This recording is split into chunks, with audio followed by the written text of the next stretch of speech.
confiance que l'on plaçait en moi. Je lance un appel aussi à toutes les Mauritaniennes, à tous les Mauritaniens, dans l'opposition ou dans l'errance, parce qu'il y a beaucoup de Mauritaniens dans l'errance totale, mais aussi les Mauritaniens qui sont dans les arcanes du système. Je leur lance un appel pour qu'ils rejoignent la coalition du changement. Pour qu'ils bougent vers le changement. Notre finalité, c'est le changement. Notre action vise le changement et ce pouvoir est voué à être changé par la main et les esprits des Mauritaniennes et des Mauritaniens que nous sommes. Vous n'êtes pas faibles. C'est le pouvoir qui est faible. Vous êtes fort, le peuple est fort. Donc, la situation est dramatique. Et il faut que les Mauritaniennes et les Mauritaniens sachent bouger, se soulever pour tirer le pays des dangers qui les guettent à cause de cette gouvernance en perdition. Elle vous a déjà fait trop mal. Vous n'avez plus de travail. Vos enfants n'ont plus de travail. Vous n'avez plus de soins. Il n'y a plus de médicaments. Il n'y a plus d'école. Laissez-moi terminer. Il n'y a plus d'école. Il n'y a pas de débouchés. Il n'y a pas d'espoir. Il n'y a pas de sécurité. Il n'y a plus d'unité. Il n'y a plus de loi. Nous vivons la loi de la jungle. Même les lois sont utilisées pour enfreindre la loi. Les lois de la démocratie. On utilise la loi des partis politiques pour interdire les partis, qui sont des partis des citoyens, qui sont des courants populaires, des partis qui représentent un point de vue d'une véritable majorité de la population, sont interdits au profit de partis alimentaires qui servent le système.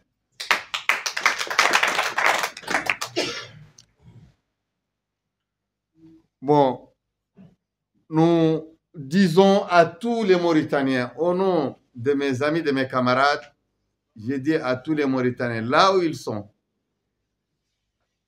qu'ils soient dans les partis qui soutiennent le pouvoir ou dans les partis de l'opposition ou dans la perdition, je leur dis que nous, ici, nous représentons ce qu'ils aspirent voir se réaliser dans le pays. Je vous remercie. Oui, effectivement, comment reculer? Comparé à la loi qui était là, effectivement, elle apparaît comme un recul. Est-ce que vous le voyez de cette manière aussi? Bien sûr que c'est un recul net, parce que, bon, cela va sans dire. Et ils ont abrogé cette loi. Ils n'ont même pas abrogé, ils ont enfreint la loi de 91 parce qu'ils ont vu que c'est devenu une loi progressiste capable de venir à bout de leur pouvoir en mettant face à eux des compétiteurs plus aguerris, plus déterminés et plus à même de les terrasser.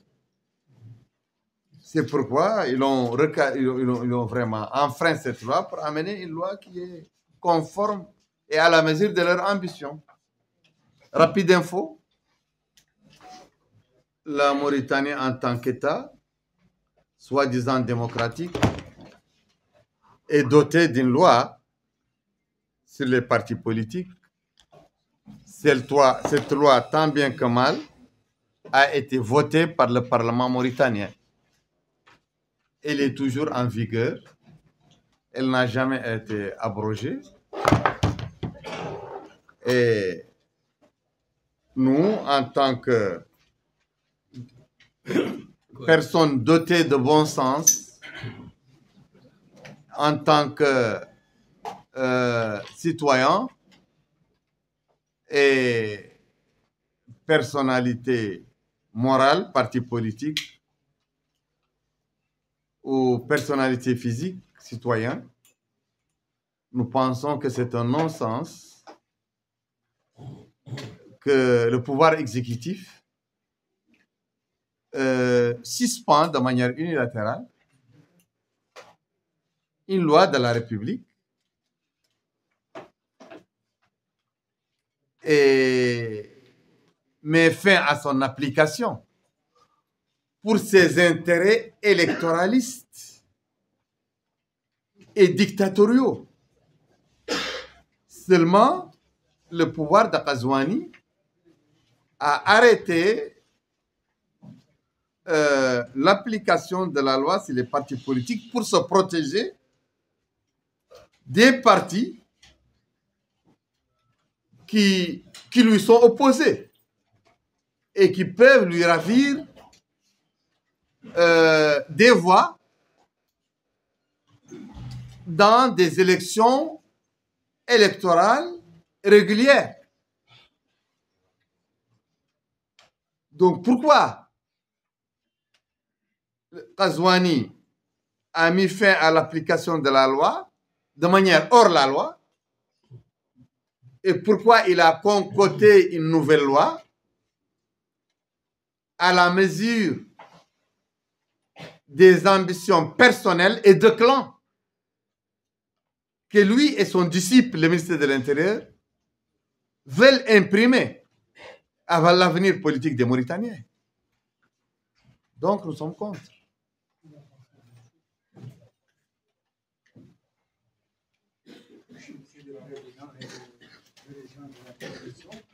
Ma question est, comme vous le savez, en Mauritanie, il s'est passé des élections, d'abord municipales, ensuite présidentielles. Ensuite, il y a eu un discours modéré du président de la République. Et la nuit, on se réveille le matin avec un recul par la loi sur les partis. Pourquoi ce recul? Et quels sont les scénarios possibles maintenant, après cette situation? Bon, le président essaye d'être modéré dans son discours, essaye même d'être progressiste dans son discours. Mais il n'y a pas d'accord entre son discours et ses pratiques. Parce que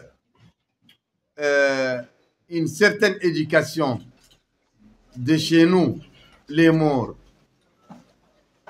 permet à certaines catégories d'agir toujours de manière fine et sournoise. Et je pense que malgré la finesse de ses rapports personnels avec ses interlocuteurs, j'en connais quelque chose. Le président Qazouani utilise un mode de gouvernance très porté vers l'élimination des adversaires. Il n'est pas porté sur l'emprisonnement des adversaires politiques, mais il les enserre. Par exemple, au début, il a dit qu'il est prêt à un dialogue où il n'y a pas de tabou, où il n'y a pas d'exclus, aucune communauté politique, quelle qu'elle soit, légale ou non, c'est ouvert pour tout le monde, aucun sujet n'est tabou. Mais il est parti constituer un mode de recensement qui privilégie les ténors de son système et qui leur donne l'accès à la liste électorale qu'ils peuvent manipuler à leur guise. Il a donné à son parti clé en main une CENI qui travaille avec le parti au pouvoir et il a fait une liste électorale à la demande des tenants des bureaux fictifs. Le recensement de loin. Et il a aussi corsé le système sécuritaire, le système répressif, avec la loi sur les symboles et avec l'ordre donné aux soldats, aux gendarmes et policiers de tuer tout ce qui bouge en cas de contestation des élections. C'est pourquoi les martyrs de Kaïdi, les enfants de Kaïdi, ont été tués de sang-froid. Donc, c'est une courtoisie en apparence, mais c'est la courtoisie d'un dirigeant qui est sans état d'âme pour aller à ses fins et qui ne recule devant rien pour accéder à son but et surtout, il ne recule pas devant les moyens répressifs les plus violents. Donc moi, je me demande pourquoi. Où on doit parler de la modération. Ceux qui ont accepté, ceux qui ont vu que c'est une modération, ils sont allés mettre la main dans la pâte avec lui. Mais ils sont restés sur le carreau. Premièrement, il ne leur a rien donné, il n'a rien cédé. Les partis politiques qui l'ont rejoint, les hommes politiques, les grands opposants qui l'ont rejoint avec armes et bagages, qu'est-ce qu'ils ont obtenu? Rien. Voilà. Donc, moi, je ne vois pas de modération. Au contraire, je vois que c'est le pouvoir le plus répressif qui a existé. Voilà. C'est la média. Moi, j'ai deux questions.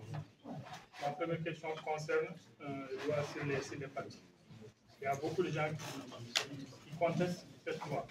Maintenant, ma question, est-ce que vous avez un plan d'action pour combattre ça? En tant qu'une coalition, est-ce que vous avez une connexion entre les autres coalitions et les autres partis pour combattre ça? Et ma deuxième question, il y a des gens qui disent qu'il y aura un dialogue d'ici quelques mois. Est-ce que dans ce dialogue, vous allez participer dans ce dialogue? Écoutez, la loi est un attentat contre la démocratie. La loi est une agression contre ce qui en reste, ce qui reste de la démocratie balbutiante qui est née en Mauritanie depuis 1992. Donc, nous sommes les premiers à s'opposer à cette loi. La manière de s'opposer à cette loi va être définie par la coalition quand la coalition termine la mise en place de ces institutions et de ces organes. Elle va définir la politique adéquate. Voilà. La deuxième question, c'est... Bon, le dialogue, écoutez, ici, sur cette table et dans cette coalition, il n'y a que les gens qui croient au dialogue. Il n'y a que des gens qui n'ont jamais cru à autre chose que le dialogue et le règlement pacifique des conflits et des questions. Mais de quel dialogue s'agit-il? De quel dialogue s'agit-il? Et nous sommes habitués à vivre des dialogues ici dans ce pays. L'oligarchie militaro-tribale qui a fait main basse sur le pays depuis 1978, elle a toujours fait des dialogues pour redorer son image et pour enfoncer davantage ses interlocuteurs dans l'opposition. Premièrement, les thèmes de ces dialogues n'ont jamais été choisis de manière pertinente.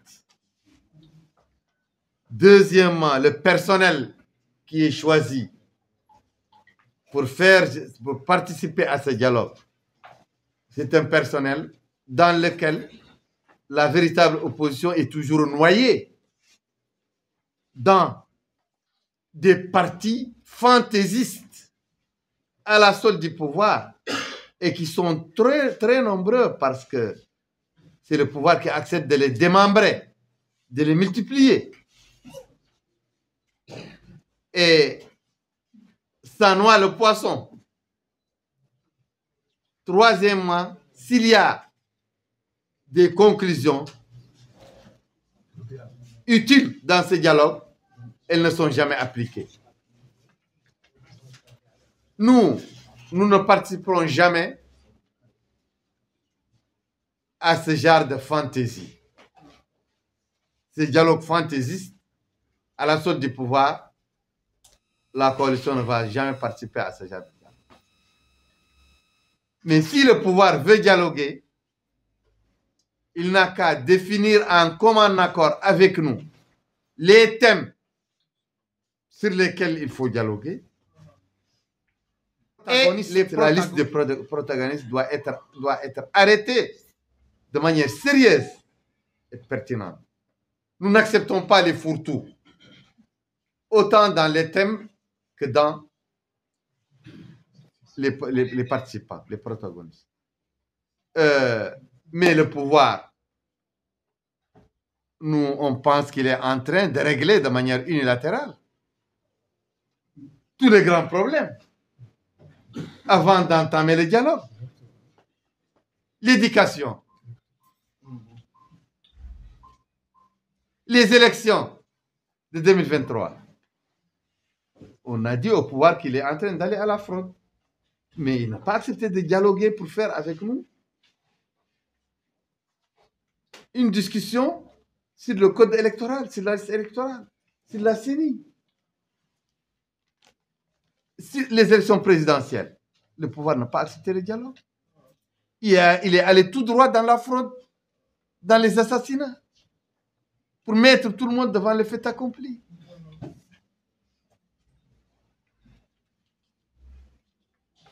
Il y a,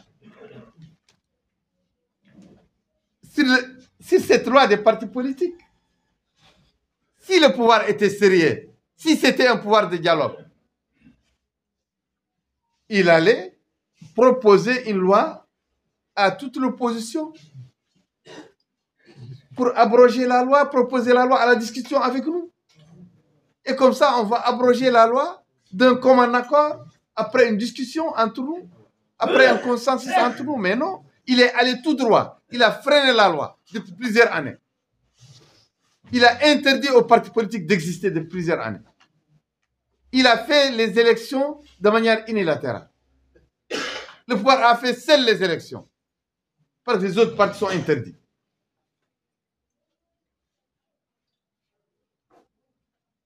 Bon, nous pensons que le dialogue a des règles. Et il faut que le pouvoir revienne aux règles du dialogue pour que nous puissions accepter de dialoguer. Merci.